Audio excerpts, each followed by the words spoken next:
Indonesia bagian timur, terdiri dari banyak pulau-pulau yang mempesona dengan kekayaan alam dan hasil bumi. Namun, hal tersebut tidak diimbangi oleh pemerataan pendidikan masyarakatnya. Hal ini terjadi karena banyak sekali masyarakat Indonesia Timur yang tinggal jauh di pedalaman, sehingga sulit untuk mendapatkan akses pendidikan yang layak. Oleh karena itulah, Yayasan Rumah Junior terpanggil untuk ikut ambil bagian dalam memajukan dan memberikan pendidikan yang layak bagi anak-anak di Indonesia Timur. Inilah yang dilakukan Yayasan Rumah Junior selama ini, dan inilah kondisi rumah-rumah masyarakat, rumah yang sangat sederhana. Dengan Yayasan Rumah Junior, mereka memiliki mimpi yang sangat luar biasa, mereka memiliki cita-cita yang luar biasa. Dan menurut saya, tidak ada anak yang bodoh di Indonesia, hanya saja mereka tidak memiliki kesempatan yang layak.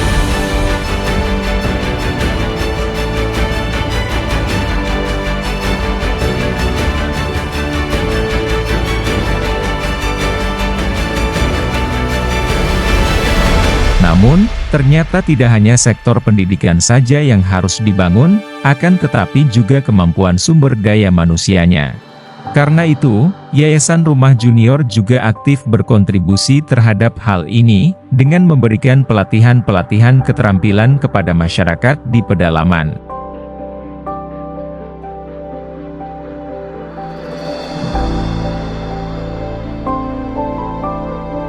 Bersama Yayasan Rumah Junior, saya mendapatkan makna hidup yang lebih berarti, yakni untuk mencerdaskan anak-anak di Desa Taitnama, untuk mengeluarkan mereka dari ketidaktahuan, untuk memberikan mereka ilmu, serta pendidikan yang nantinya dapat membuka wawasan mereka.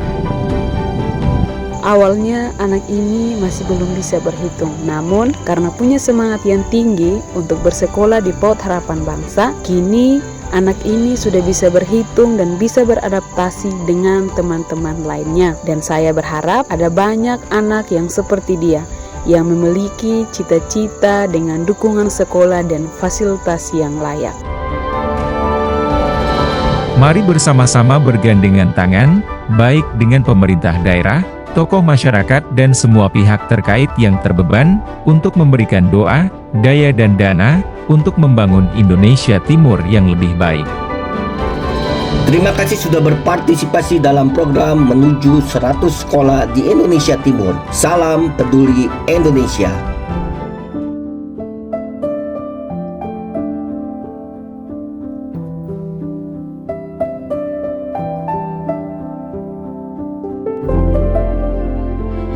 Terima kasih Bapak Mama karena sudah membantu kami sehingga anak-anak kami sekolah dengan baik.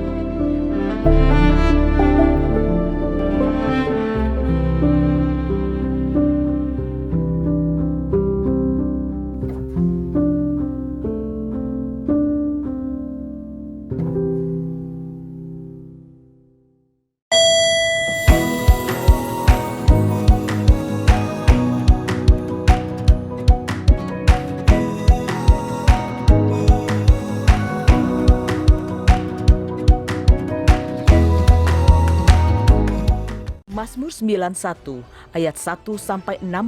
Dalam lindungan Allah, orang yang duduk dalam lindungan yang maha tinggi dan bermalam dalam naungan yang maha kuasa akan berkata kepada Tuhan, tempat perlindunganku dan kubu pertahananku, Allahku yang kupercayai. Sungguh, dialah yang akan melepaskan engkau dari jerat penangkap burung, dari penyakit sampar yang busuk. Dengan kepaknya, ia akan menudungi engkau, di bawah sayapnya engkau akan berlindung. Kesetiaannya ialah perisai dan pagar tembok. Engkau tak usah takut terhadap kedahsyatan malam, terhadap panah yang terbang di waktu siang, terhadap penyakit sampar yang berjalan di dalam gelap, terhadap penyakit menular yang mengamuk di waktu petang. Walau 1.000 orang rebah di sisimu dan 10.000 di sebelah kananmu, tetapi itu tidak akan menimpamu. Engkau hanya menontonnya dengan matamu sendiri dan melihat pembalasan terhadap orang-orang fasik. Sebab Tuhan ialah tempat perlindunganmu, yang maha tinggi telah kau buat tempat perteduhanmu. Malapetaka tidak akan menimpa kamu dan tulah tidak akan mendekat kepada kemahmu, sebab malaikat-malaikatnya akan diperintahkannya kepadamu untuk menjaga engkau di segala jalanmu. Mereka akan menantang engkau di atas tangannya supaya kakimu jangan terantuk kepada batu. Singa dan ular kedung akan kau langkahi, engkau akan menginjak anak singa dan ular naga. Sungguh hatinya melekat kepadaku, maka aku akan meluputkannya. Aku akan membentenginya sebab ia mengenal namaku. Bila ia berseru kepadaku, aku akan menjawab. Aku akan menyertai dia dalam kesesakan. Aku akan meluputkannya dan memuliakannya. Dengan panjang umur akan kukenyangkan dia dan akan kuperlihatkan kepadanya keselamatan daripadaku. Pentakosta ketiga adalah pencurahan Roh Kudus yang dahsyat di zaman ini, melebihi yang terjadi di Azusa Street. Pentakosta ketiga akan mengakibatkan penuaian jiwa yang terbesar dan yang terakhir sebelum Tuhan Yesus datang kembali. Pentakosta ketiga akan membangkitkan generasi Yeremia, yaitu anak-anak muda yang dipenuhi Roh Kudus, cinta mati-matian kepada Tuhan Yesus, tidak kompromi terhadap dosa, dan akan bergerak untuk memenangkan jiwa. Pentakosta ketiga lahir di Indonesia yang bergerak ke bangsa-bangsa. Gerakan ini dari timur ke barat dan akan kembali ke Yerusalem. Pentakosta ketiga akan memberikan kuasa untuk menyelesaikan amanat agung Tuhan Yesus, dan setelah itu Tuhan Yesus datang kembali. Shalom saudara. Visi Everyone yang kita terima melalui Empower 21 oleh Gembala Jemaat Induk bahwa hingga tahun 2033, setiap orang akan memiliki kesempatan untuk mengalami perjumpaan autentik dengan Tuhan Yesus, merupakan kesempatan bagi kita untuk memperkenalkan Yesus kepada setiap orang. Karena untuk setiap orang dapat berjumpa dengan Yesus, maka perlu ada orang lain yang menjangkau dan memperkenalkan Yesus kepada mereka. Everyone needs everyone. Namun, bagaimanakah caranya supaya setiap orang di bumi ini dapat berjumpa dengan Tuhan Yesus secara pribadi? Pada Voice of Pentecost kali ini, kita akan membahas bagaimana terang Injil dapat memberi pengaruh secara global, sehingga setiap umat manusia dapat merasakan pertemuan autentik dengan Tuhan Yesus. Setiap orang, everyone, yang telah menerima terang Tuhan melalui Yesus, diminta untuk menjadi terang bagi dunia, sehingga memungkinkan orang lain mengalami pertemuan yang autentik dengan Tuhan Yesus.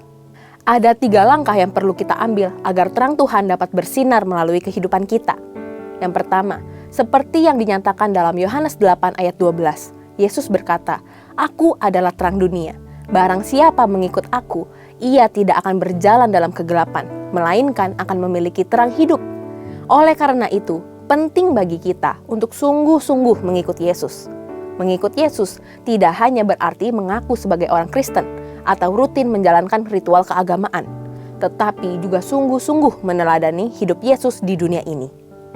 Saat kita setia mengikutnya, kita akan menjadi saksi terang yang menyala di tengah-tengah dunia yang gelap.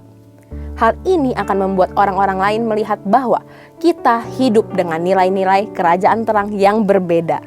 Yang kedua, kita perlu menjadi terang dengan hidup di dalam kasih, seperti ada tertulis dalam 1 Yohanes 2 ayat 9-11.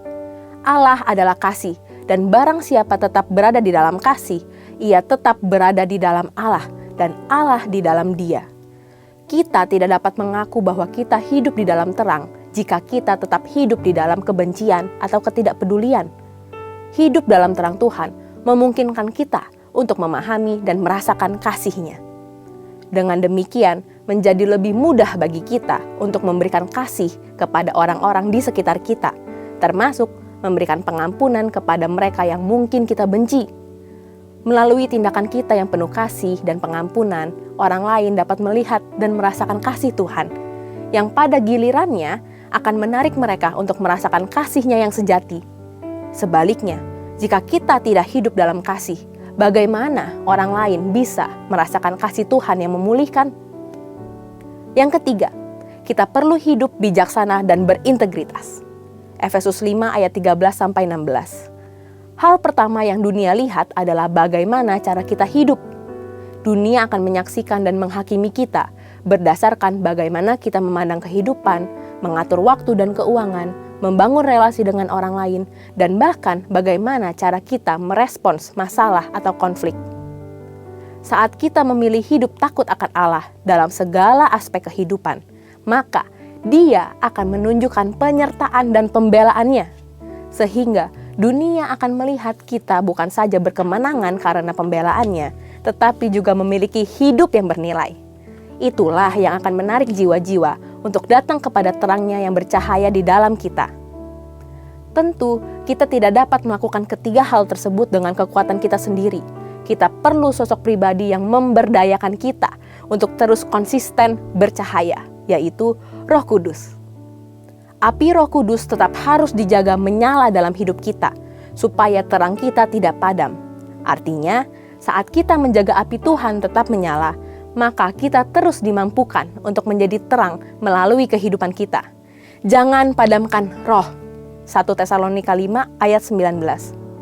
Selain itu, Roh Kudus juga memberikan kita keberanian untuk menyampaikan Injil, baik melalui kesaksian hidup kita maupun secara verbal atau langsung. Roh Kudus akan menempatkan kata-kata Injil di bibir kita yang memiliki kuasa untuk menyelamatkan orang. Ketika kesempatan itu tiba, kita harus merespons dengan taat dan mulai memberitakan Injil. Dengan demikian, setiap orang dapat mengalami pertemuan yang autentik dengan Tuhan Yesus yang disampaikan melalui Injil. Jika setiap orang yang beriman bersinar dan menerangi dunia dengan cahaya Tuhan dalam hidupnya, maka visi everyone akan menjadi kenyataan. Saatnya bagi kita untuk tidak lagi hidup hanya untuk diri sendiri. Masih banyak jiwa-jiwa di dunia yang hidup dalam kegelapan dan menantikan cahaya Tuhan melalui kehidupan kita. Mari kita bangkit dan jadi teranglah. Haleluya. Saudara, untuk penjelasan lebih lengkap dari tim teologi kami, silahkan buka link yang ada di atas atau scan QR Code yang tersedia. Tuhan Yesus memberkati.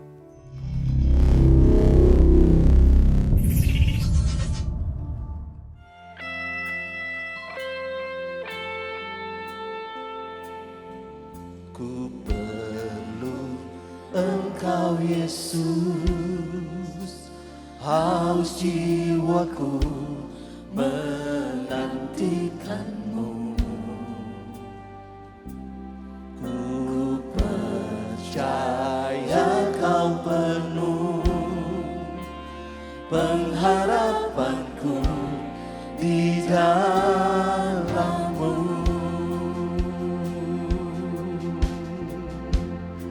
Katakan sekali lagi.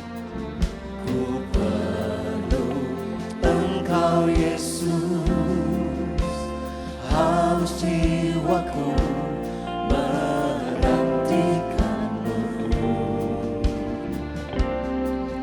Ku percaya Kau penuh pengharapanku di dalam-Mu. Yesus, hanya Kau yang ku andalkan, melebihi siapapun juga. Yesus, hanya Kau yang ku percaya di setiap waktu. Tiada lain yang ku andalkan selain Kau, Yesus.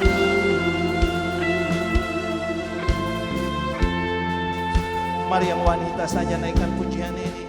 Katakan, ku perlu Engkau Yesus.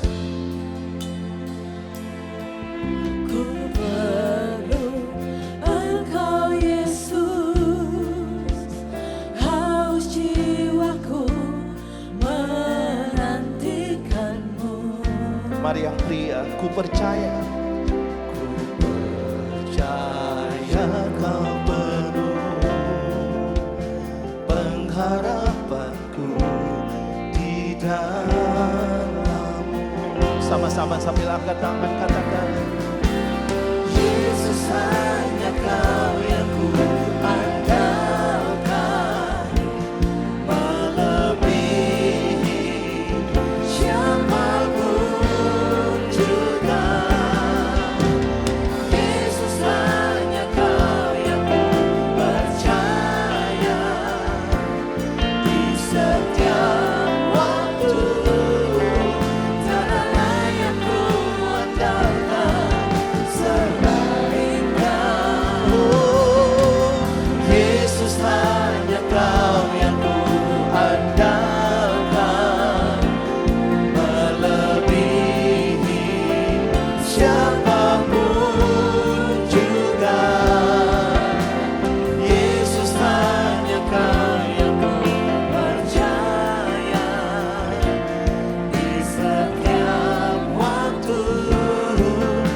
tiada lain yang ku andalkan selain Kau, Yesus.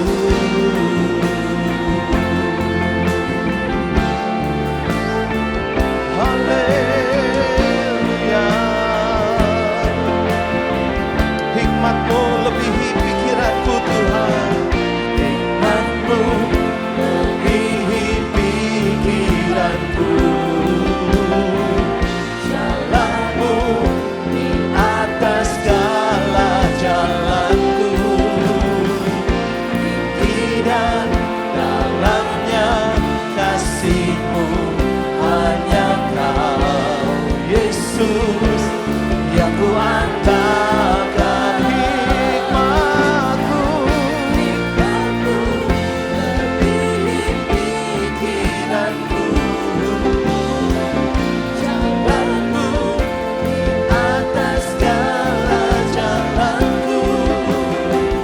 Tinggi dan dalamnya kasih-Mu, hanya Kau, Yesus, yang ku andalkan. Mari saudara saja katakan, Yesus. Amin. Yes.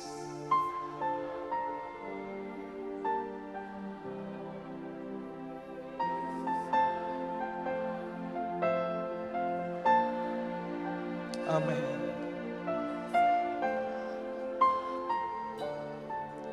Hanya Kau andalkan selain Kau, Yesus. Mari bangkit berdiri saudara, angkat tanganmu. Yesus, hanya Kau yang ku melebihi apapun juga. Oh Yesus, hanya Kau yang ku percaya. Di setiap waktu tiada lain yang ku andalkan selain Kau, Yesus, hanya Kau yang ku andalkan, melebihi siapapun juga. Yesus, hanya Kau yang ku percaya. Di setiap waktu tiada lain yang ku andalkan selain Kau, Yesus.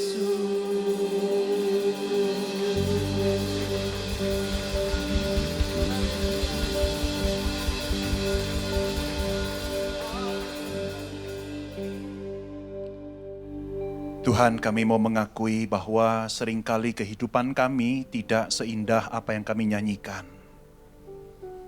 Seringkali kami lebih mengandalkan kekuatan kami sendiri. Seringkali kami lebih mengandalkan pikiran, pengalaman, kebijaksanaan, kemampuan kami sendiri ya Tuhan. Tetapi lagu yang barusan kami nyanyikan, kami kembali diteguhkan, kami kembali diingatkan bahwa hidup kami seharusnya tidak mengandalkan diri sendiri, tetapi mengandalkan Tuhan, Sang Sumber kehidupan itu. Tuhan yang baik itu. Tuhan yang setia sekalipun kami seringkali tidak setia. Tuhan, kami sangat bersyukur. Karena di dalam sekolah kehidupan, di mana Engkau adalah kepala sekolahnya, tidak pernah ada istilah drop out. Kami yang sering kali tersesat, kami yang sering kali jatuh, kami yang sering kali gagal, kami yang sering kali mengalami kelemahan, kekurangan, Tuhan Kau tetap mengasihi kami. Kau tidak pernah berhenti mengasihi kami Tuhan. Wow, terima kasih Tuhan, kami merayakan cinta kasih-Mu. Dan saat ini sebentar kami akan membaca, merenungkan firman-Mu ya Tuhan. Inilah doa kami berdasarkan Efesus 3 ayat 18. Bahwa kami ingin mengerti, mengalami, menghayati betapa panjang, lebar, tinggi, dan dalamnya kasih Kristus bagi hidup kami. Tuhan, biarlah hati kami kembali meleleh oleh cinta kasih Tuhan. Supaya dengan demikian kami menjadi orang-orang percaya yang juga cinta Tuhan. Kami tidak mau jadi orang yang hanya rajin ke gereja. Kami tidak hanya mau jadi orang yang teriak kencang waktu nyanyi. Tapi kami mau menjadi orang-orang percaya yang cinta Tuhan. Itulah kerinduan kami Tuhan. Bantu kami. Hanya di dalam nama Tuhan Yesus. Nama yang kami cintai, nama yang kami sembah. Kami semua siap mendengar firman-Mu. Haleluya. Sama-sama katakan. Amin. Sebelum saudara duduk, siapkan senyum terbaik, kasih tos sekelilingmu, katakan, Tuhan senang kamu ada di sini. Yes. Amin, haleluya. Silakan duduk, saudara-saudara. Puji Tuhan, puji Tuhan. Selamat siang, shalom. Nah, saudara-saudara, perkenalkan sedikit, karena kalau kata pepatah tidak kenal maka tidak. Nah, saya mau disayang sama saudara juga. Makanya saya mau memperkenalkan diri, begitu ya. Nah, nama saya adalah Jimmy Setiawan, ya. Saya seorang pendeta tapi saya tidak menggembalakan gereja, ya. Jadi saya pendeta yang memang punya panggilan yang sangat khusus. Ya, saya panggilannya adalah mengajar dan berkhotbah, dan saya mendalami tentang ibadah. Ya, jadi memang saya sekolah, saya kuliah, ambil STT teologi itu memang saya ambil jurusan tentang liturgi atau ibadah atau worship begitu. Ya, jadi memang itu adalah passion saya, itu adalah calling saya. Dan hari ini saya sangat senang karena khotbah yang diberikan kepada saya temanya berkaitan dengan penyembahan, ya, dengan worship yang memang saya sudah gumuli selama 20 tahun lebih begitu. Nah, saudara-saudara, tema yang diberikan kepada saya adalah a true worshiper. Apa temanya? A true worshiper, ya. Apa itu true worshiper kalau diterjemahkan? Ini semua Inggris pada lulus kan? Ya, true worshiper itu artinya adalah penyembah yang benar atau penyembah yang sejati, ya, penyembah yang benar atau penyembah yang sejati. Jadi lawannya itu adalah penyembah yang salah atau penyembah yang lawan katanya sejati apa? Palsu, ya. Penyembah yang palsu. Nah, ini kita akan belajar hari ini tentang penyembahan. Nah, saudara-saudara yang dikasih oleh Tuhan, kalau kita mendengar kata penyembah yang sejati, maka biasanya di kepala kita itu membayangkan siapa? Kalau saudara mendengar istilah true worshiper, maka langsung muncul di kepala kita itu bayangan kita itu siapa itu? Itu ya, worship leader, apalagi itu? Worship team, ya, worship team, pemusik, singers, ya. Atau mungkin saudara yang suka dengan lagu-lagu rohani, barangkali saudara langsung terbayang wajah Pastor Sidney Mohede, ya, atau apa itu, Pastor Sari Simorangkir, karena memang pernah ada grup musik, ya, yang bernama True Worshiper, betul ya? True Worship, walaupun sekarang sudah tidak ada, ya, sekarang diganti dengan JPCC Worship, begitu ya. Kebetulan saya bersahabat dengan beberapa dari mereka, termasuk Steve Tabaluyan, itu ya, produsernya itu. Nah, saudara, mungkin kita langsung terbayang dengan orang-orang yang memang Tuhan pakai secara spesial itu. Tetapi izinkan saya mengatakan di sini di awal khotbah bahwa yang namanya true worshipers atau penyembah-penyembah yang benar atau penyembah yang sejati itu adalah saudara sendiri. Coba semua orang pegang dada sendiri-sendiri. Jangan pegang dada orang lain ya, bahaya. Pegang dada sendiri, bilang begini, saya penyembah yang sejati. Ya. Jadi saudara, penyembah yang sejati itu bukan hanya mereka yang punya suara yang indah. Bukan hanya mereka yang punya panggilan atau pelayanan khusus di platform di depan ini. Ya. Penyembah yang sejati itu bukanlah nama-nama beken top worship leader yang sangat terkenal, no. Sesungguhnya setiap anak Tuhan yang sudah lahir baru oleh Roh Kudus di dalam Kristus, setiap kita adalah penyembah Tuhan. We are worshipers. Kita adalah penyembah Tuhan. Ya. Nah, itu sebabnya kita perlu sungguh-sungguh belajar melalui khotbah pada siang hari ini, saudara-saudara, supaya kita itu enggak hanya tahu jati diri kita sebagai penyembah, tapi kita bisa menghidupi jati diri kita. Amin. Kita bisa hidup sejalan selaras dengan jati diri kita. Karena kita adalah penyembah. Ya. Nah, Saudara-saudara, mari kita buka terlebih dahulu firman Tuhan yang menjadi dasar perenungan kita, yaitu dari Yohanes pasal 4. Yohanes pasal 4, mari kita buka Alkitab kita. Yohanes pasal 4 ayat yang ke-10 sampai yang ke-24. Saya akan bacakan bagi saudara sekalian dari Alkitab terjemahan yang terbaru atau TB2 ya. Jadi ini terjemahan yang very new ya, dari tahun 2023 awal. Nah, itu sebabnya kalau berbeda dengan terjemahan Alkitab saudara jangan bingung karena memang ini terjemahan yang terbaru. Yohanes pasal 4 ayat yang ke-10 sampai yang ke-24. Saya akan bacakan bagi saudara sekalian. Judul dari perikop ini adalah percakapan dengan perempuan Samaria. Ya, jadi ini adalah percakapan antara Tuhan Yesus dengan seorang wanita Samaria. Mari kita mulai langsung dari ayat yang ke-10. Jawab Yesus kepadanya, "Jikalau engkau tahu tentang karunia Allah dan siapa Dia yang berkenan kepadamu, yang berkata kepadamu, berilah aku minum, niscaya engkau telah meminta kepadanya dan Ia telah memberikan kepadamu air hidup." Kata perempuan atau wanita Samaria itu kepada Yesus, "Tuhan, engkau tidak punya timba dan sumur ini amat dalam. Dari mana engkau memperoleh air hidup itu? Apakah kau lebih besar daripada bapa leluhur kami Yakub yang memberikan sumur ini kepada kami dan yang telah minum sendiri darinya, ia serta anak-anaknya dan ternaknya?" Jawab Yesus kepadanya, "Siapa saja yang minum air ini, ia akan haus lagi. Tetapi siapa yang minum air yang akan kuberikan kepadanya, ia tidak akan haus untuk selama-lamanya. Sebaliknya air yang akan kuberikan kepadanya akan menjadi mata air di dalam dirinya yang terus-menerus memancar sampai pada hidup yang kekal." Kata perempuan itu kepada Yesus, "Tuhan, berikanlah aku air itu, supaya aku tidak haus dan tidak usah datang lagi ke sini untuk menimba air." Kata Yesus kepadanya, "Pergilah, panggillah suamimu dan datang ke sini." Kata perempuan itu, "Aku tidak mempunyai suami." Kata Yesus kepadanya, "Tepat katamu bahwa engkau tidak mempunyai suami, sebab engkau sudah pernah mempunyai 5 suami, dan yang ada sekarang padamu bukanlah suamimu, dan dalam hal ini engkau telah berkata benar." Kata perempuan itu kepadanya, "Tuhan, nyata sekarang padaku bahwa engkau seorang nabi. Nenek moyang kami menyembah di atas gunung ini, tetapi kamu katakan bahwa Yerusalemlah tempat orang harus menyembah."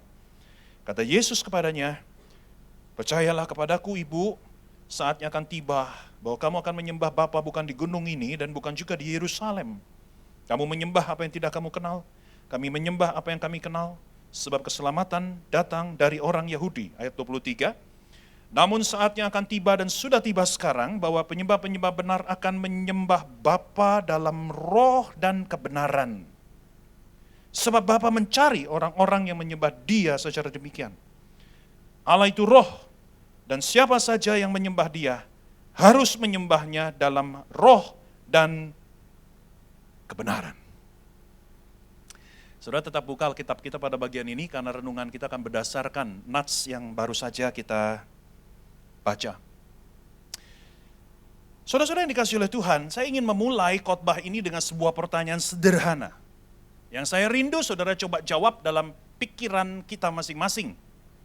Pertanyaan yang sederhana buat kita di awal khotbah ini adalah, siapa penyembah yang sejati itu? Atau mungkin saya ubah pertanyaannya sedikit, apa sih karakteristik dari seorang penyembah yang sejati? Apa tanda-tanda dari seorang penyembah yang sejati itu? Nah saudara, kalau kita mau jujur, barangkali di kepala kita muncul beberapa jawaban antara lain. Misalnya ada yang berkata bahwa, penyembah yang sejati itu kalau menggunakan music style tertentu. Ya, kalau musiknya itu pop, pakai band, nah itu penyembah yang sejati. Jadi kalau musiknya pakai musik piano atau orgel begitu ya, wah itu mah udah ketinggalan zaman, itu sudah kuno, ya. Itu bukan ibadah yang sejati. Ibadah yang sejati itu yang mesti pakai band. Nah, misalnya itu jawaban kita. Atau mungkin ada di antara saudara yang berkata ibadah yang sejati itu harus ada bentuk tertentu. Harus ada gaya tertentu, ya. Kalau loncat-loncat, ya, nah itu dia ibadah yang sejati. Ya. Tapi kalau yang nyanyinya lempeng-lempeng aja kayak tiang listrik, saudara-saudara, ya. Nggak ada tepuk tangan, nggak ada ekspresi, nggak ada angkat tangan. Ah, ini bukan ibadah yang sejati. Gak ada urapannya itu. Ya. Atau mungkin ada juga yang berkata, kalau ibadah yang sejati itu ditandai dengan pakaian. Jadi kalau bajunya itu ada toganya, ya, ada stolanya, ya, ada pernak-pernik, ada kalung salib besar seperti saya, ya, ini baru ibadah yang sejati. Tapi kalau yang pakai celana jeans, ya, udah gitu bolong lagi. Lagi pula celana semua harus bolong ya, kalau nggak bisa dipakai kan? Maksud saya robek, ya. Apa itu urakan? Masa ketemu Tuhan pakai celana jeans? Masa ketemu Tuhan pakai sepatu kets? Ketemu presiden aja nggak boleh kita pakai sepatu kets. Masa ini ketemu Tuhan pakai sepatu kets? Kayak saya siang hari ini. Atau mungkin juga ada yang mulai melihat teknologi, ya. Kalau pakai videotron besar seperti ini, canggih sekali. Ini ibadah yang berkenan. Ya. Atau saudara mulai mengaitkan dengan aliran tertentu, denominasi gereja tertentu. Kalau karismatik, itu baru ibadahnya menyenangkan Tuhan. Sebab hidup dinamis. Tapi kalau yang lain yang bukan karismatik, saudara sebut sendiri saja. Ya. Itu bukan ibadah yang menyenangkan Tuhan itu. Ya. Apa masa ibadah begitu sih? Ya, sunyi, senyap, diam, tenang, begitu ya. Harusnya kayak kita dong, ini seperti sorga turun ke bumi, begitu ya. Penuh dengan gegap gempita, sorak-sorai dan sebagainya. Nah saudara, siang hari ini saya mau ajak saudara berpikir baik-baik dan menemukan jawabannya di dalam firman Tuhan. Betulkah semua yang tadi kita sudah sebut itu, inilah ibadah yang sejati, inilah penyembah yang benar itu. Atau sebetulnya ada jawaban yang lebih penting daripada sekedar itu semua. Nah yang menarik kalau saudara baca di dalam percakapan Tuhan Yesus dengan wanita Samaria tadi, wanita Samaria ini di ayat yang ke-20, ya kalau saya tidak salah, ya betul. Di ayat yang ke-20, wanita Samaria ini menyampaikan sebuah pertanyaan kepada Yesus. Memang kalimatnya itu tidak dalam bentuk pertanyaan. Ya, tetapi Yesus di dalam kemahatauannya, Yesus menangkap itu sebagai sebuah pertanyaan. Itu sebabnya Yesus langsung menjawab. Jadi ayat 20 itu saudara-saudara, di situ wanita Samaria tersebut berkata atau bertanya, ibadah mana yang terbaik? Apakah ibadah bangsa kami, bangsa Samaria di gunung ini, ya kalau di dalam sejarah itu namanya Gunung Gerizim. Ya, jadi orang Samaria itu, saudara, bangsa Samaria itu, mereka punya bait suci sendiri. Yang mereka dirikan di atas Gunung Gerizim itu. Atau ibadah bangsamu, bangsa Yahudi, sambil sang wanita menunjuk kepada Yesus. Kita tahu bahwa bangsa Yahudi punya bait suci juga. Yang terletak di mana? Di Gajah Mada? Yerusalem. Ya. Jadi saudara perhatikan pertanyaan wanita Samaria ini walaupun 2000 tahun yang lalu dia ajukan kepada Yesus, tetapi pertanyaan ini mirip dengan pertanyaan kita sekalian. Karena pertanyaan wanita Samaria ini saudara masih berkisar tentang bentuk, tentang jenis dari sebuah ibadah. Mana ibadah yang benar? Apakah ibadah bangsa kami di gunung ini atau ibadah bangsamu di Yerusalem? Jadi kalau saya terjemahkan dalam bahasa Indonesia sehari-hari, seolah-olah wanita itu ingin berkata atau ingin bertanya, ibadah yang benar itu apakah GBI Gajah Mada atau GKI Samanhudi? Sudah mengerti yang saya maksud? Sebuah pertanyaan yang bersifat atau berkisar tentang bentuk atau jenis ibadah. Apakah JPCC atau GRII? Yang menarik Yesus menjawab. Coba ya saudara lihat ya. Wanita Samaria ini sebenarnya memberikan pertanyaan itu bersifat pilihan, betul nggak? A atau B, betul nggak? Halo, betul? A atau B? Tuhan Yesus jawabnya apa? A atau B? Enggak. Tuhan Yesus jawabnya C. Keren ya.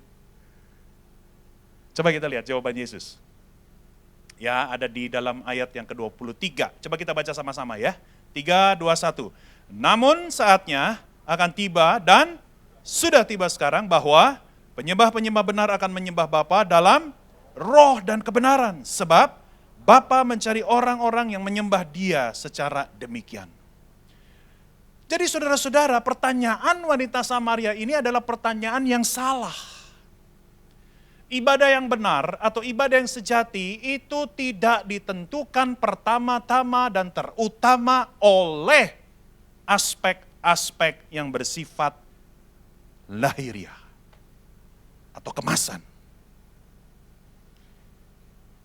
Di dalam ibadah saudara-saudara, yang terpenting itu, ya, tolong diklik. Yes, yang terpenting itu bukanlah kemasan lahiriah. Wanita Samaria ini bertanyanya masih urusan kemasan, bentuk, jenis ibadah. Tapi Tuhan Yesus tidak mau terjebak di dalam paradigma yang keliru dari wanita itu. Itu sebabnya Tuhan Yesus ketika diperhadapkan A atau B, Tuhan Yesus tidak memilih salah satu. Tetapi Tuhan Yesus menjawab dengan sesuatu yang lebih esensial. Ibadah yang sejati itu bukan urusan kemasannya, walaupun itu penting dan kita butuhkan. Tetapi itu bukan yang terutama. Apa yang saya maksud dengan kemasan ibadah? Musik, multimedia, lighting, kostum, layout, tempat duduk, dan sebagainya. Segala sesuatu yang kita bisa langsung tangkap dengan panca indera itu adalah aspek kemasan dari ibadah. Yang kita bisa langsung lihat, yang kita bisa langsung dengar, yang kita bisa langsung rasakan dengan panca indera kita itu. Itu aspek kemasan.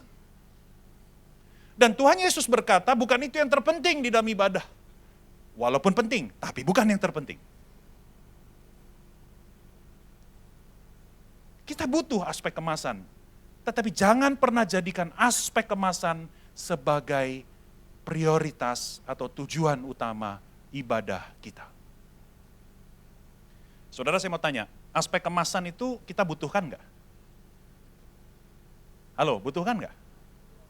Gini deh, gampangnya deh, tadi kan saya sudah kasih contoh, aspek kemasan itu misalnya musik. Butuh nggak kita musik? Halo, butuh nggak? Butuh. Butuh. Musik itu menolong kita memuji Tuhan. Musik itu membantu kita mengeluarkan apa yang ada di dalam hati. Saudara bayangkan kalau dunia ini tidak ada musik, alangkah keringnya ibadah itu. Betul nggak sih? Coba ya, bayangkan kalau dunia ini nggak ada musik, lalu kita mesti nyanyi lagu Amazing Grace. Coba bayangin ya, sejenak bayangin ya. Amazing Grace, how sweet the sound. Aduh, saudara mau ngeden kayak gimana kagak enak. Betul nggak? Iya kan? Tapi bayangkan kalau ada musik. Amazing Grace, how sweet. Coba sama-sama. The sound that saved a wretch like me.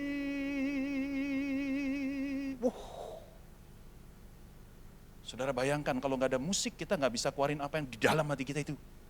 Tapi pas ada musik, langsung plong. Kita nyanyi itu dari hati langsung untuk Tuhan. Seperti kita kalau makan makanan Jepang itu makan wasabi kebanyakan. Langsung ini kayak ada jendela kepala kita, drum gitu. Nah saudara, sekali lagi musik kita butuhkan, aspek kemasan kita butuhkan. Tetapi saudara jangan cari aspek kemasan sebagai yang nomor satu dalam ibadah. Ya, yang nomor satu itu bukanlah aspek kemasan. Aspek kemasan hanya membantu kita.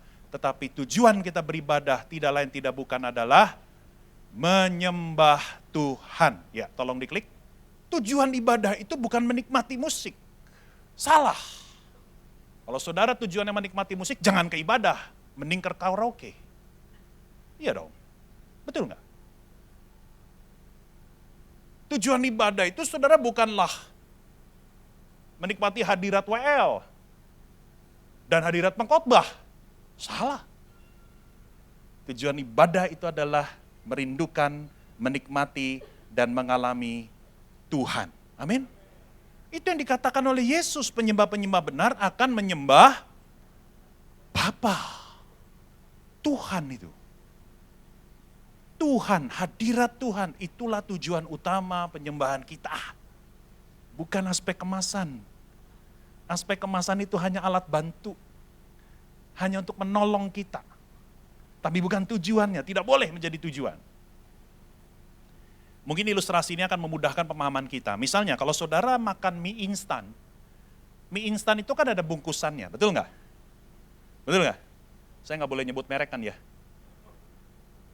Ya. Saudara kalau makan mie instan, saudara beli mie instan di warung, tentu saudara beli yang ada bungkusan, betul nggak? Kalau saudara dikasih mie instan yang nggak ada bungkusan, saudara nggak akan terima, betul nggak ya? Kan kotor kan?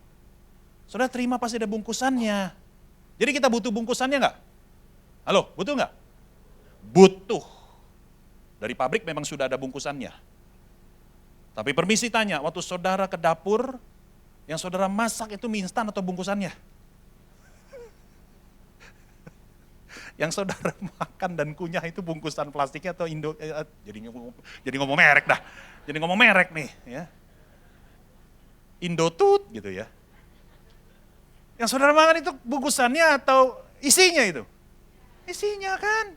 Walaupun saudara butuh bungkusannya, kemasannya, tapi tujuan saudara beli itu untuk makan isinya, betul? Begitu juga dengan ibadah.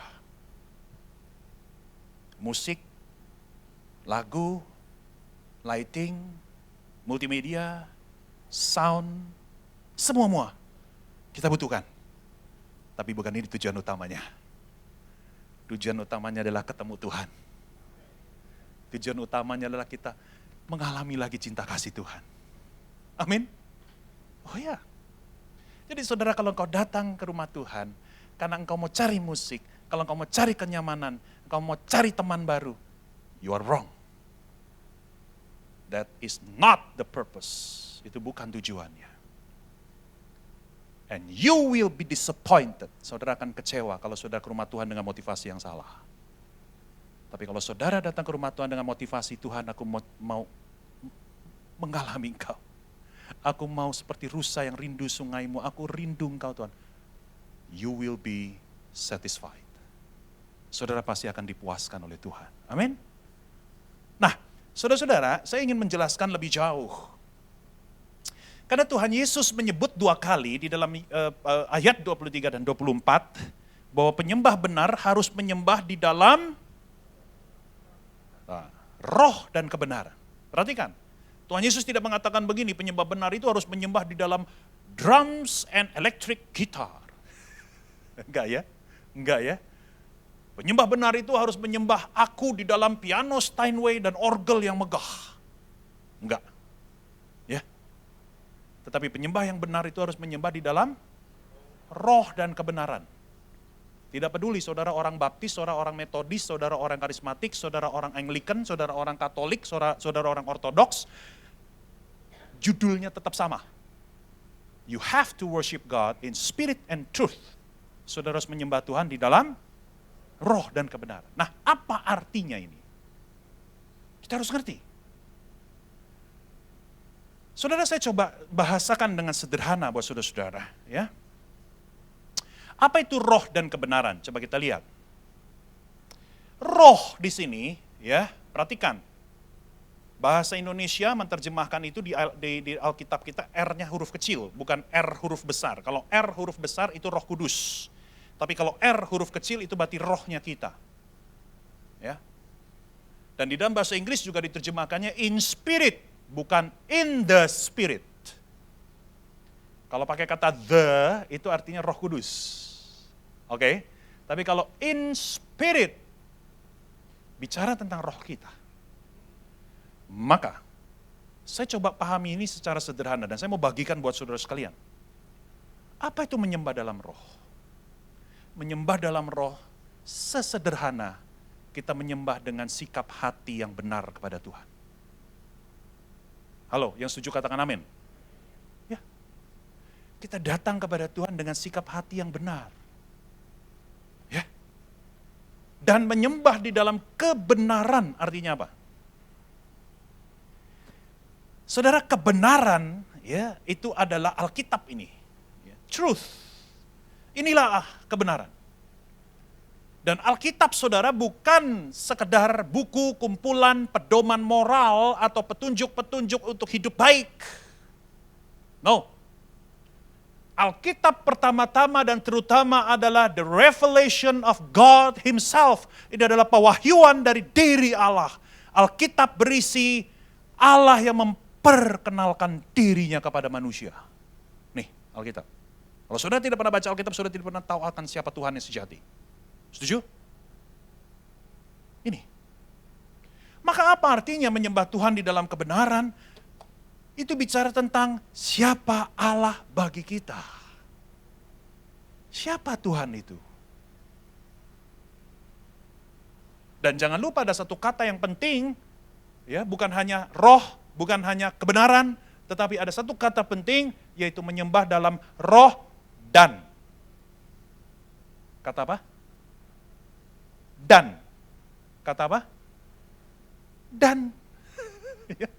Dan itu penting. Jadi bukan menyembah dalam roh atau kebenaran. Kalau kata atau berarti boleh pilih salah satu. Tetapi kata yang dipakai dan. Artinya ada kaitan keduanya. Gak boleh dipisah. Maka saya jelaskan begini saudara. Siapa Tuhan yang kita sembah? Itu akan menentukan sikap hati kita kepada Tuhan dalam ibadah. Kalau saudara ketemu seseorang, saudara tidak tahu orang itu siapa, mungkin sikap saudara biasa-biasa saja, betul? Halo, betul? Mungkin orang itu pakai masker jadi saudara tidak kenal, ya kan? Saudara ada di depan dia, saudara biasa-biasa saja. Tapi kalau ternyata saudara dikasih tahu bahwa orang yang di depan saudara itu katakanlah Presiden Jokowi, pasti ada sikap yang berubah dari hati saudara, dari sikap diri saudara, betul nggak?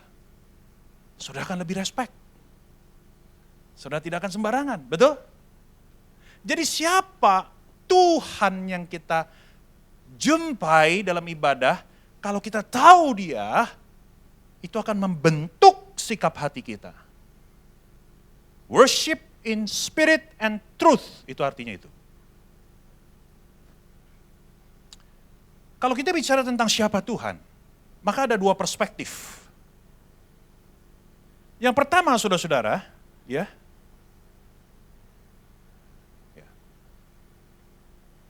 Tuhan yang kita sembah adalah Tuhan yang transenden, sama-sama katakan transenden. Apa artinya transenden? Transenden itu dari kata trans. Trans itu artinya melampaui, beyond, melebihi.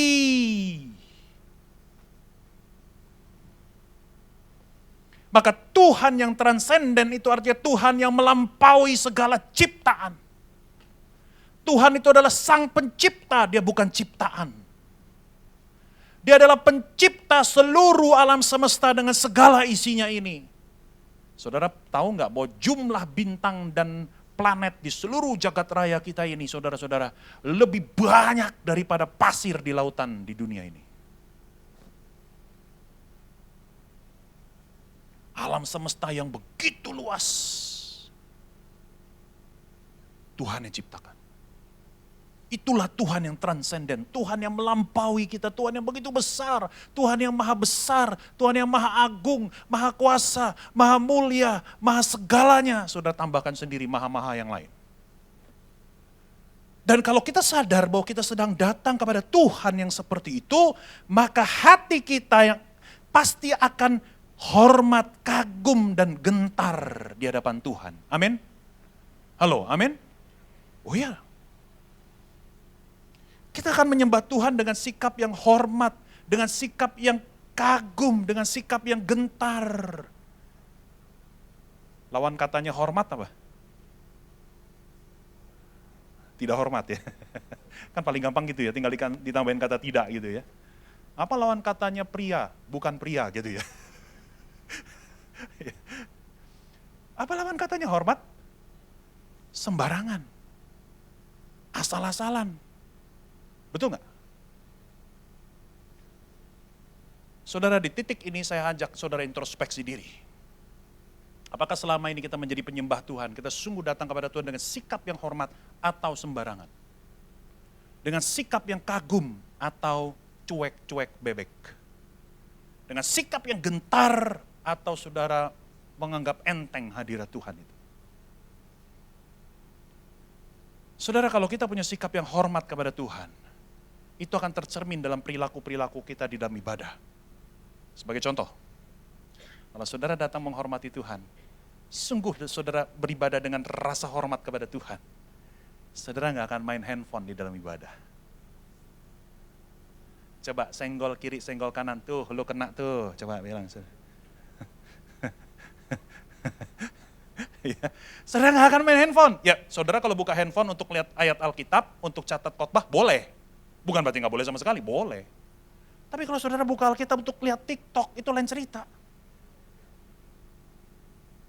Saudara buka handphone untuk saudara pesan GrabFood, supaya nanti habis selesai ibadah boleh langsung pulang, makanan udah tersedia.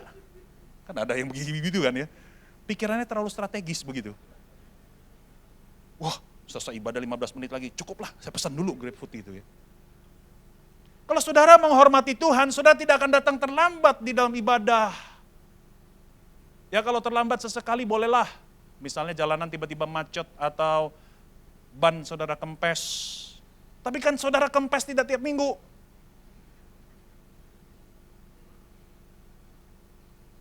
Kalau saudara menghormati Tuhan, saudara tidak akan lakukan itu. Saudara kalau menghormati Tuhan, saudara tidak akan tidur saat ibadah. Coba sekarang lihat kiri, lihat kanan, ada yang tidur nggak senggol. Tuh, lu lagi diomongin, coba gitu saudara. Yang berikutnya saudara-saudara, Tuhan kita bukan hanya Tuhan yang transenden, tetapi Tuhan kita adalah Tuhan yang imanen. Sama-sama katakan imanen.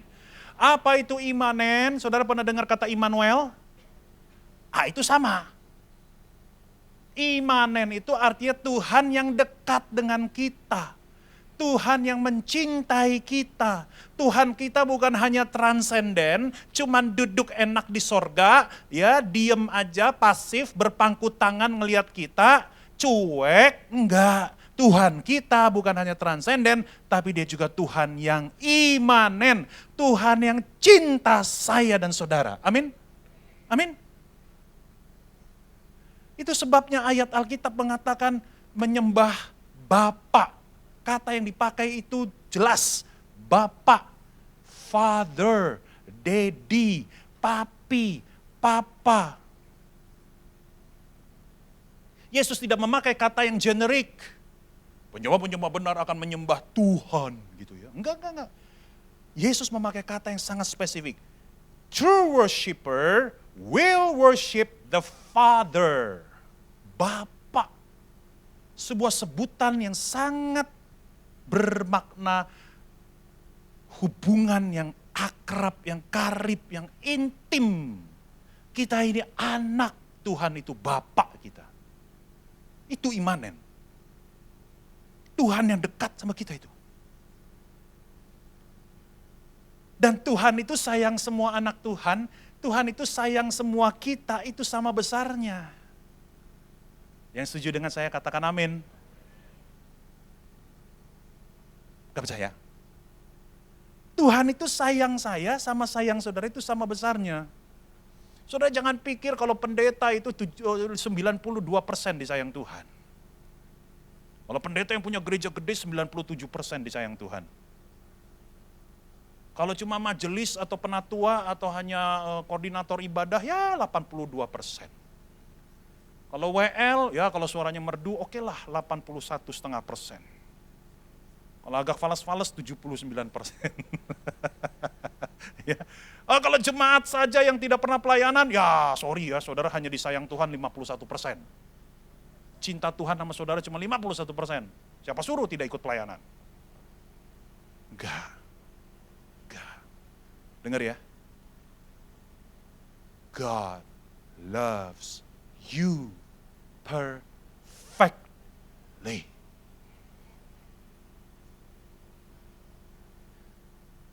Tuhan sayang saudara. Saya lagi berusaha nih natap mata setiap orang nih ya. Nggak tahu butuh setengah jam kali ya. Tuhan sayang saudara 100%. Bahkan ketika saudara gagal, ketika saudara jatuh, ketika saudara sontoloyo, ketika saudara melakukan hal-hal yang mendukakan hati Tuhan, Tuhan tidak pernah berhenti mengasihi kita. No. Oh tentu Tuhan berduka dengan dosa kita, tetapi Tuhan tidak berhenti mengasihi kita. Saudara jangan samakan Tuhan dengan orang tua kita di bumi. Orang tua kita di bumi manusia sama seperti kita yang penuh dengan kelemahan. Tidak ada orang tua yang sempurna, betul? Mungkin ada orang tua yang membuang anaknya karena tidak bisa merasa sudah menyerah dengan anak yang nakal. Tapi Tuhan kita tidak demikian. Bawa pulang kebenaran ini. Tuhan sayang saudara 100%. Gak pernah berkurang jadi 99,99%. Gak pernah. Dan kalau kita tahu Tuhan itu seperti demikian, maka kita akan datang kepada Tuhan dengan hati yang rindu, semangat, dan bersyukur. Amin. Yes. Pernah pacaran gak? Pernah pacaran gak? Gak asik kalau gak pernah pacaran. Pernah ya? Ya katakanlah pernah lah. Ya. Saudara kalau datang, misalnya saudara ngedate gitu ya di restoran, saudara lebih rindu makanan restoran atau rindu sama hadirat pacarmu? Hati-hati jawabnya, kalau ada pacarmu di sebelah bisa diputusin. Saudara lebih rindu hadirat makanannya atau hadirat pacarmu? Pacar kan? Kok jadi jawabnya ragu sih? Pacar atau makanan? Pacar lah, karena saudara kan begitu mengasihi dia mengasihi saudara, betul? Sama. Saudara kalau sungguh engkau sadar Tuhan itu mengasihi kita, kita akan datang kepadanya dengan hati yang rindu. Rindu, kangen sama Tuhan. Coba saya mau tanya, siapa di sini yang datang ke ibadah kangen sama Tuhan? Angkat tangan yang tinggi, malaikat mau catat. Banyak yang kagak kangen ini kelihatannya. Oke, sekarang saya masuk aplikasi. Ya, ada 3 aplikasi. Yang pertama, ya, belajarlah untuk lebih dalam mengenal Allah. Sama-sama kita sebut, 3, 2, 1.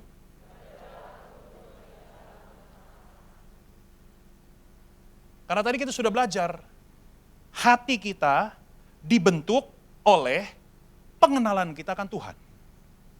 Semakin kita kenal Tuhan, semakin membentuk hati kita. Jadi dari kepala turun ke hati, kira-kira begitu. Bukan dari mata ya, dari kepala turun ke hati. Jadi kalau kita belajar mengenal Tuhan, ya, lewat buku rohani yang kita baca, lewat komsel yang kita ikuti, lewat pembinaan yang kita hadiri, ya, lewat khotbah yang kita dengarkan baik-baik. Kalau kita makin kenal Tuhan, ini akan membentuk hati kita. Karena Tuhan adalah pribadi yang agung. Amin. Tuhan gak kayak manusia. Yang pertama kali kenal, kita senang, simpatik kita sama orang itu. Tapi setelah lama-lama kenal, kita empet sama orang itu. Karena manusia itu penuh kelemahan, betul nggak? Mungkin pertama kali kenal, saudara tidak tahu kelemahan dia, karena kan banyak pencitraannya. Ya kayak saudara kenal saya pertama kali, saudara mungkin akan, oke nih Pak Jimmy. Ya saudara nggak tahu saya aja. Kalau saudara tahu diri saya yang sebenarnya, saudara nggak ada yang mau dengar khotbah saya, percaya saya. Saya manusia yang sama seperti saudara, penuh dengan kegagalan, kelemahan, kekurangan, kebobrokan. Tapi mengenal Tuhan tidak akan pernah gagal. Mengenal Tuhan akan membuat kita semakin cinta Tuhan. Yang kedua, kita lihat. Jadilah penyembah yang aktif, bukan penonton yang pasif. Inilah kesedihan hati saya kalau saya boleh jujur-jujuran di siang hari ini. Saya melihat, walaupun saya tidak mau menghakimi, tetapi saya melihat dan saya menduga keras. Banyak orang Kristen, bukan hanya di gereja ini, di banyak gereja yang saya pernah layani. Banyak orang Kristen datang ke rumah Tuhan, datang beribadah, tidak dengan sikap seorang penyembah, tetapi seorang penonton. Apa bedanya penyembah dan penonton? Apa bedanya? Bedanya ya, penyembah itu aktif, penonton itu pasif. Penonton itu kayak nonton bioskop gitu ya, duduk tenang, ngeliatin ya, paling sesekali kalau filmnya mengharukan ya, buka tisu, keluarin ini tisu, air mata. Tapi penonton itu relatif pasif, betul? Betul? Penyembah tidak demikian. Kalau penyembah itu aktif. Ketika WL bilang, mari kita nyanyi, nyanyi dia. Mari kita angkat tangan dia. Mari kita loncat dia. Mari kita tengkurap. Tapi boleh loh sekali-kali nyobain ya. Saudara kalau ke gereja Katolik, penabisan imam Katolik itu mereka harus tengkurap. Nanti saudara lihat di YouTube. Siapa yang pernah di gereja Katolik? Imam itu kalau ditabiskan, dia harus tengkurap dengan posisi seperti disalibkan, tapi mukanya itu harus terjerembab mencium tanah. Jadi posisinya itu harus tengkurap. Itu cara penabisan para imam di gereja Katolik. Boleh loh sekali-kali kita cobain. Nah, saudara-saudara sekali lagi, penyembah itu aktif, penonton itu pasif. Apalagi bedanya penyembah dan penonton? Dengar ya, kalau penonton ya itu lebih mengutamakan kemasan, bukan esensi. Ya. Itu sebabnya kita seringkali berkata, gua tadi susah menyembah Tuhan, lagunya gak enak, jadi hati gua kagak ngangkat. Benar gak? Pernah dengar itu? Itu jangan saudara sendiri yang ngomong. Berarti saudara sedang mengikuti ibadah dengan mentalitas penonton. Kenapa? Karena saudara tidak menyembah dengan hati, saudara menyembah dengan mood. Mood, tahu mood? M-O-O-D. Mood itu tergantung dari situasi di luar diri kita. Kalau musiknya enak, baru kita menyembah Tuhan. Kalau AC-nya dingin, baru kita memuji Tuhan. Kalau baru gajian, baru kita menyembah Tuhan. Kalau dapat pacar baru, baru menyembah Tuhan. Itu namanya bukan hati penyembahan, itu mood. Tergantung situasi, tergantung kita nyaman, tergantung kita suka, tergantung kita enak. No, penyembahan tidak boleh bergantung pada mood. Saudara harus belajar dari Paulus dan Silas di dalam Kisah Rasul pasal 16. Ketika mereka berdua ditangkap, lalu dipukul, didera, dipasung, dimasukkan dalam penjara. Lalu apa yang mereka lakukan? Apakah mereka mengeluh kepada Tuhan? Di dalam Kisah Rasul pasal 16, nanti suatu hari saya khotbah ini ya. Ini teaser dulu ya. Di dalam Kisah Rasul pasal 16, Paulus dan Silas praising God, memuji Tuhan. Wow. Saudara memuji Tuhan kalau lagi enak, itu gampang. Memuji Tuhan kalau hidup lagi lancar, itu mudah. Memuji Tuhan kalau lagi dapat berkat, itu mudah. Memuji Tuhan ketika kita divonis kanker stadium 4, itu luar biasa. Saudara memuji Tuhan ketika saudara baru ditipu sama teman sendiri, uang saudara habis ludes, saudara bisa berlutut tetap berkata, God, you are so good. Itu baru luar biasa. Amin. Amin. Oh ya. Nah saudara-saudara, jadi inilah dia. Jadi penyembah yang aktif, bukan penonton yang pasif. Mulai hari ini, saudara katakan kepada Tuhan, Tuhan aku tidak mau lagi jadi penonton, aku mau datang setiap kali ke sini jadi penyembah. Amin. Amin. Aktif. Tidak bergantung pada musik, tidak bergantung pada situasi atau kemasan yang lain. Pokoknya saudara mau datang ke sini, saudara sudah dari rumah berkata sama Tuhan, Tuhan aku mau menyembahmu. Kalau nanti musiknya ada salah, gak apa-apa Tuhan. Justru aku berdoa supaya Tuhan tolong para pemusik. Gitu dong, ya kan? Jangan malah menghakimi, malah menuduh, malah bilang yang enggak. Doakan kalau ada yang salah. Dan saudara tetap mengarahkan hati buat Tuhan.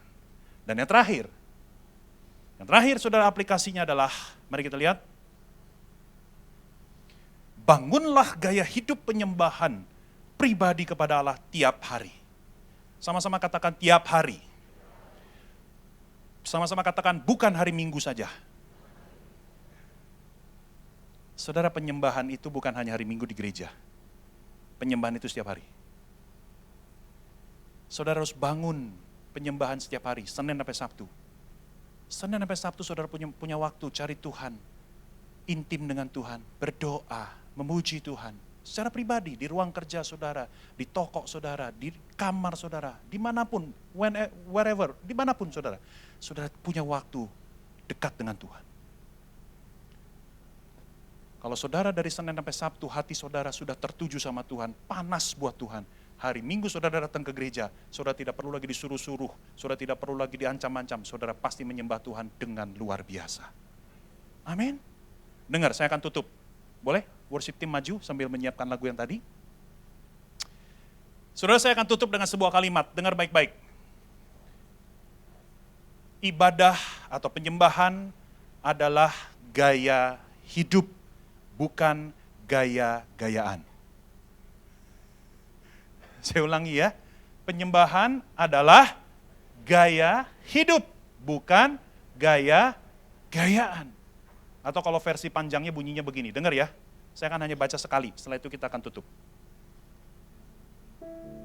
Dengar, kalau penyembahan kita tidak menjadi gaya hidup setiap hari, maka apapun yang kita lakukan di gereja pada hari Minggu, itu hanyalah gaya-gayaan.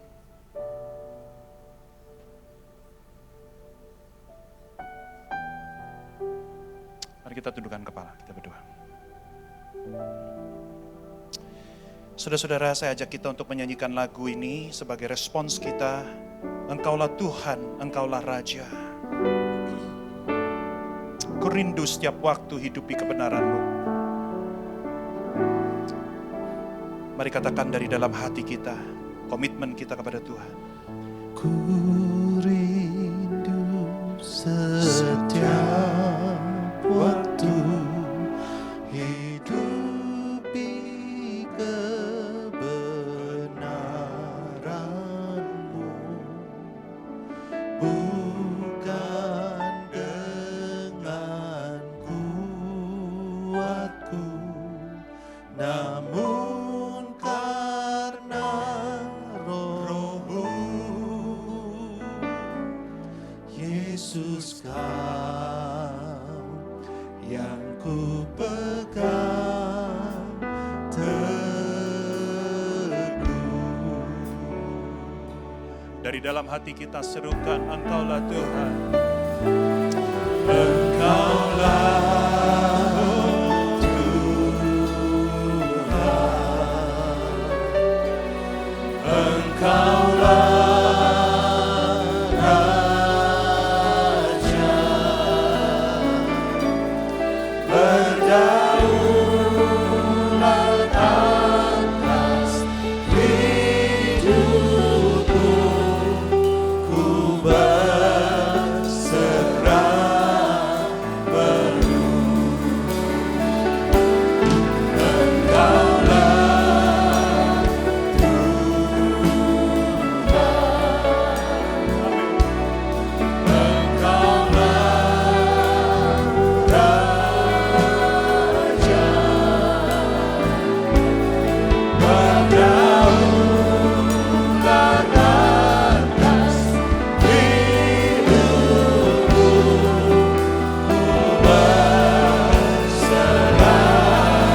Mari sama-sama kita bangkit berdiri, angkat kedua tanganmu, katakan. Engkaulah Tuhan,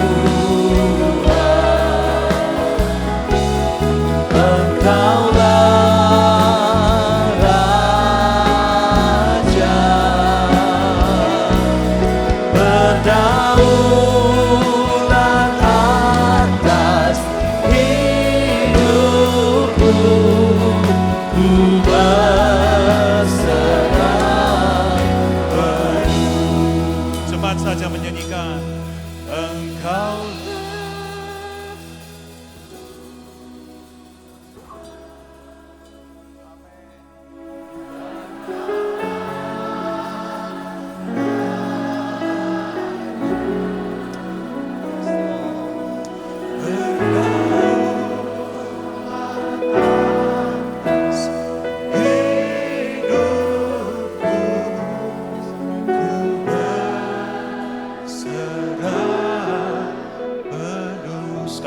jemaat saja dengan lembut katakan, Engkaulah Tuhan.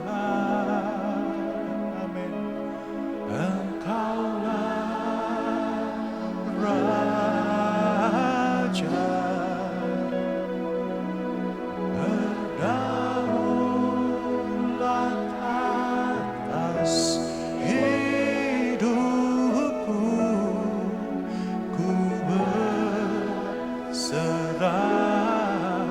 penuh. Tuhan,